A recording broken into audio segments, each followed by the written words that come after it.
అపోస్తుల కార్యములు 1:14.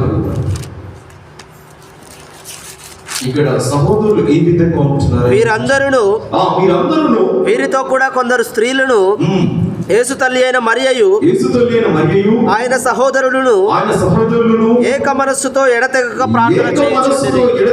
ప్రార్థన చేయుచుండిరి. నెక్స్ట్, ఆ కాలమందు ఇంచుమించు 120 మంది సహోదరులు కూడి ఉండగా ఎంతమంది సహోదరులు అంట? 120 మంది సహోదరులు 120 మంది.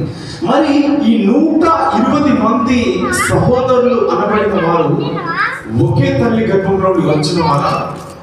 గమనించండి, 120 మంది సహోదరులు సమ్ ప్లేస్ వాళ్ళు, ఎక్కడెక్కడ ఒక్కొక్కరు ఒక్కొక్క ప్రాంతం వారన్నట్టు. వీళ్ళు ఏం చేస్తున్నారట? కూడి ఉండి ఏం చేస్తున్నారు? ప్రార్థన చేస్తున్నారు. హల్లెలూయా!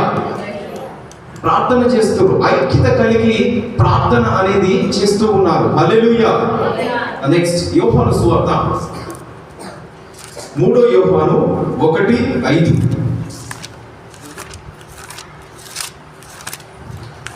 3వ యోహాను 1:5.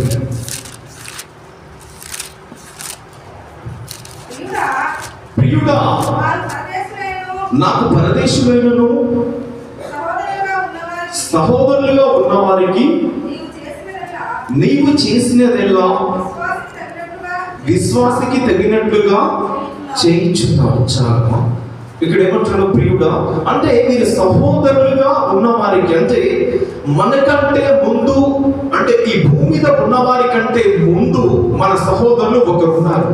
వాళ్ళే ఎవరై అంటే దేవదూతలు. హల్లెలూయా!